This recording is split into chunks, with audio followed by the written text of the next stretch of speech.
Emma, my husband's sister, sent me an unusual text, despite our distant relationship. She typically only reached out when her mother needed something. The message was brief. Hey, we're having a small family gathering this Sunday at Mom's house. It's important. Be there at 3 p.m. It's a surprise, so don't tell Justin, just show up. Suspicious of the odd request, I shared it with my best friend, Claire, who also found it strange. Considering how close Justin was to his family, it was peculiar that he seemed unaware of this meeting. Before informing him, I decided to attend to find out what was happening. As I arrived at his mother's large home, the entire family was present, his parents, siblings, and even his aunt and uncle from out of state, all sitting as though conducting some formal council. His mother told me to sit down, but I remained standing, perplexed. Robert, Justin's father, slid a folder toward me with a request. We need you to sign these. It's for the best. Looking at the contents, I realized they were divorce papers. I couldn't help but laugh. His mother insisted, You don't belong in this family. You don't honor our traditions, and you're holding Justin back. Emma smirked. We're handling this so Justin won't be stressed by it. It was clear they believed they could pressure me into divorcing my husband without his knowledge. When I inquired about Justin, his father replied, He's not here. He doesn't know. We're avoiding causing him stress. Stunned by their audacity to ambush me like this, I responded incredulously. So you spring these divorce papers on me behind his back and expect my compliance? His mother merely smiled, insisting it was for the best. At that moment, I unveiled a folder of my own and threw it on the table. Actually, I have a surprise for you too. Robert's expression changed as he grabbed my folder and began flipping through the pages, his face turning red and his hands trembling. What is this? He stammered. Emma, peering over his shoulder, gasped, How did you get this? I calmly replied, I've known for a while and was waiting for the right moment. Justin's uncle took a page, questioning Robert. Is this true? Robert's silence gave him away. His expression said it all. Just then, Justin walked in, surprised. Hey, Mom. As soon as he caught sight of the chaos of papers scattered across the table, he halted abruptly. What's happening here? He inquired. His mother attempted to downplay the situation, saying, Justin, dear, have a seat. We can explain everything. But before they could alter the narrative, I interjected. Your family tried to make me sign divorce papers without your knowledge, I revealed, but they didn't anticipate that I would have my own documentation. Justin, bewildered, asked, What do you mean? I gestured to my folder, explaining, This is evidence I've gathered, bank statements, email threads, hidden transactions. You need to review these. As he sifted through the documents, color drained from his face. Dad, what on earth does this mean? He demanded, still met with silence. Mom, tell me this isn't real, Justin begged, his voice breaking. She couldn't even meet his eyes as she admitted. It's real, Justin. I explained further. Your father has been siphoning money from your accounts for failed ventures and poor investments, alongside paying off Emma's debts. Whenever they ran low on funds, they withdrew from yours. Justin seemed to have been struck, flipping through the pages faster, his breath growing unsteady. This can't be real, he stammered. Unfortunately, it is, I replied, directing his attention to yet another document. Look here. This is proof that your parents used our home as security for a dubious loan which defaulted. If we hadn't found out when we did, we could have lost it all. Justin's hands were trembling as he confronted his father, eyes blazing with betrayal. You did what? His father's jaw was tight, tense with anger and shame. But I had more to say. They made me out to be the villain, Justin. They framed me as the distraction while they siphoned off your money, and now they're trying to silence me. Emma retorted, That's a lie. I calmly responded by pulling out additional proof, copies of our conversations. Then maybe you can explain why you boasted about deceiving Justin into signing financial documents without reading them. Emma flushed with embarrassment. I interrupted. I have screenshots, your messages, your bank transfers, everything. I turned back to Justin, declaring, Your family is not only selfish, but criminal. His father slammed a fist on the table, voicing his frustration. Enough. I looked at him, unfazed, and said, "You don't get to make that decision anymore." Expelling a heavy breath, Justin regarded them as if they were strangers. His mother's voice was frail. "Justin, darling, everything we did was for your benefit. We were only trying to safeguard you." His response was cold yet fragile. "Just stop." Justin's mother flinched, genuine fear flashing in her eyes, as they realized he was no longer under their control.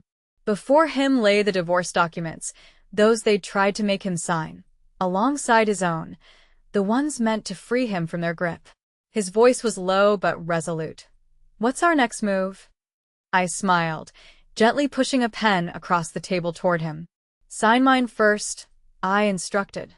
Justin's hand trembled as he stared at the pen, his gaze steady but angry as it fixed on his parents. His mother appeared ashen, lips tightly sealed, while his father seemed ready to burst with rage. Emma was seething, and it was palpable. If Justin signed, everything his family had constructed, their sway over him, their financial access, would crumble. Before Justin could take the pen, his father leapt from his chair with a screech. "No." Robert's voice was low, menacing. "You're not signing that." Justin flinched, but I remained unfazed. "Oh, he's signing it," I retorted, "and once he does, we're filing charges. Fraud, identity theft, money theft, you name it. A forensic accountant will have a field day with this." Robert's face grew crimson as he clenched his fists. "You think you can threaten me in my house?" he demanded. I smirked. "It's not a threat, just stating facts." His mother's voice quivered, though she tried to appear calm. "Justin Hugh, please," she implored. "Think of your family. Everything we did was for you." Justin faced her, his voice both hurt and firm. "You stole from me. You lied. You almost cost me my home." She reached out for his hand, but he recoiled, as if her touch burned. "Please, sweetheart," she whispered. "We love you." I chuckled, finding her appeal ironic. Turning to Emma, who had been uncharacteristically silent, I asked, "No sharp comments, Emma? No insults? Or are you realizing how deep in trouble you are?"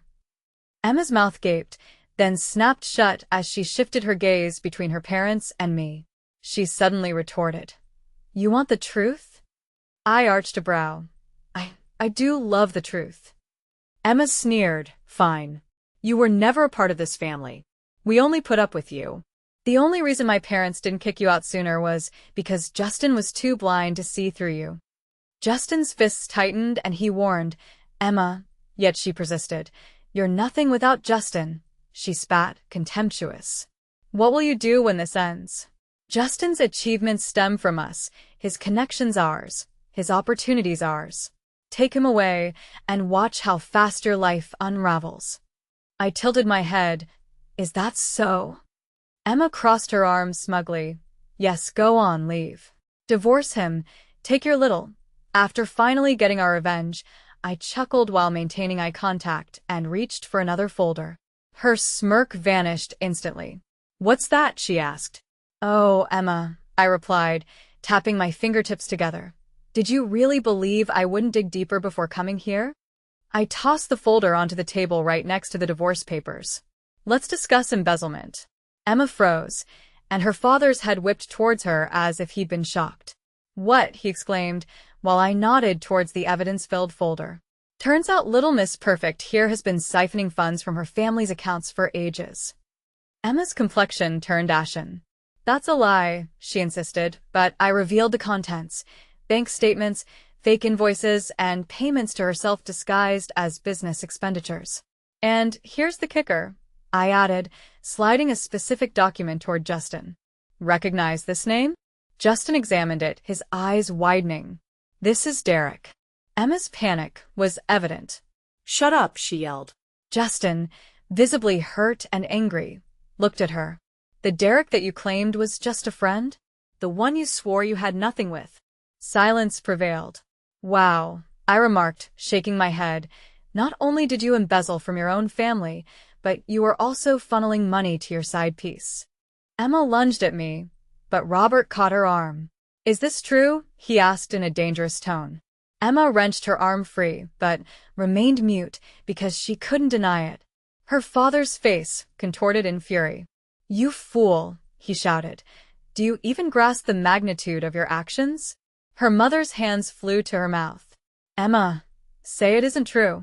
But Emma's expression said it all. Unbelievable. Justin looked at me. How long have you known? I shrugged. A few months. I wanted to ensure I had all the facts before revealing them. He seemed exhausted. Robert, still fuming, rifled through the documents with trembling hands. This is catastrophic. Indeed it is, I said with a hint of cheerfulness. But now, it's your mess to deal with. Turning to Justin, I said, sign the papers. Let's put this behind us.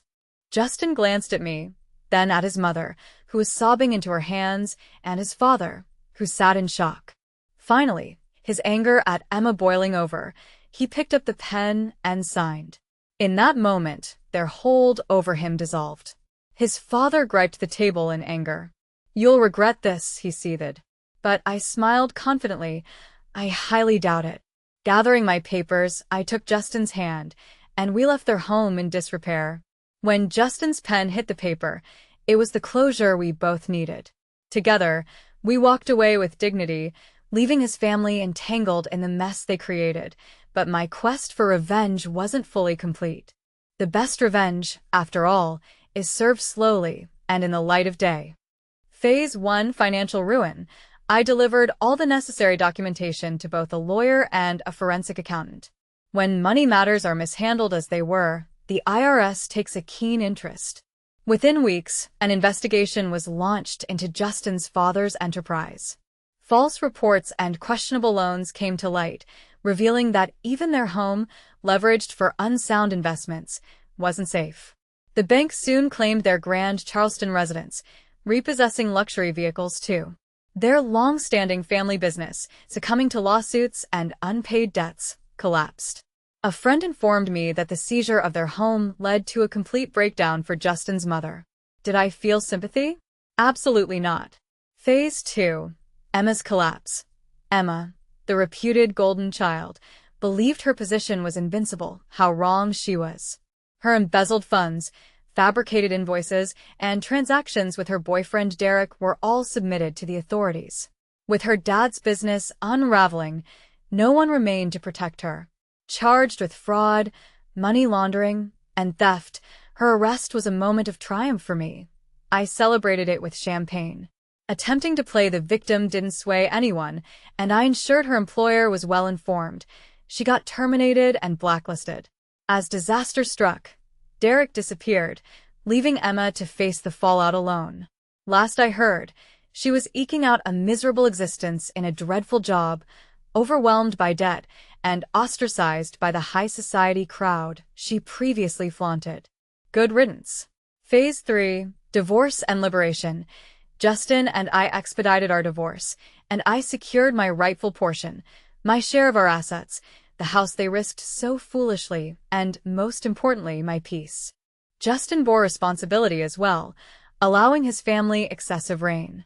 But, upon realizing the truth, he severed ties with his parents and Emma. Credit where it's due. He didn't contest the divorce. He acknowledged his blindness, apologized, and cut them off for good. As for me, I relocated, utilizing my settlement to craft a new, joyous life, one marked by unparalleled freedom. Final strike. Ensuring the ruin was complete, I exposed the truth to every facet of their social sphere. The affluent families they once sought to impress, the business connections, the supposed friends, all learned of their disgrace. Rather than being symbols of success, their family became a cautionary tale, ostracized and unwanted. I thrived in contrast. Revenge transcends mere vindictiveness.